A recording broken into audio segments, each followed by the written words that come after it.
కుట్ర కోణం ఈ రోజు మీ మాట్లాడడం గల కారణం మా దృష్టికి వచ్చిన అంశాన్ని ఈ ప్రభుత్వం దృష్టికి ఈ ప్రభుత్వంలో యంత్రాంగమైనటువంటి పోలీస్ శాఖకు విజ్ఞప్తి చేయడానికి ఈరోజు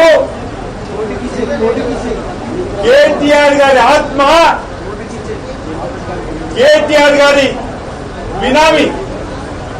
వేలుకుంట శ్రీధర్ అనబడి ఆయన ఆత్మ ఆయన బినామీ ఏం చెప్తున్నాడంటే తెలంగాణలో ఉన్నటువంటి అన్ని నియోజకవర్గాలకు ఒకవేళ ఏసీబీ వాళ్ళు కేటీఆర్ ను అరెస్ట్ చేస్తే ఎక్కడికక్కడ కృత్రిమంగా ఉద్యమాలు దాడులు చేస్తూ ప్రభుత్వాస్తులు దగ్ధం చేస్తూ ఆర్టీసీ బస్సులను కాల్చమని చెప్పండి ఆదేశం ఇవ్వడానికి నియోజకవర్గానికి ₹1 కోటి చొప్పున సుమారు 100 కోట్ల రూపాయల్ని పంపించేటువంటి కార్యక్రమం చేసినట్టుగా విశ్వనీయంగా వచ్చినటువంటి సమాచారం మేరకు ఈ ప్రభుత్వానికి కొన్ని నియోజకవర్గాలు పంపించారు,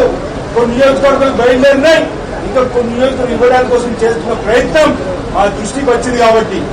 ఎక్కడికక్కడ నీ పిలుపునిస్తున్న కాంగ్రెస్ పార్టీ శ్రేణులకు నాయకులకు కార్యకర్తలకు ఎక్కడికక్కడ జాగ్రత్తగా ఉండి వారి యొక్క దాడుల నుంచి ప్రజల్ని ప్రభుత్వ ఆస్తుల్ని కాపాడుకునే ప్రయత్నం. పోలీస్ యంత్రాంగం కూడా బీఆర్ఎస్ పార్టీ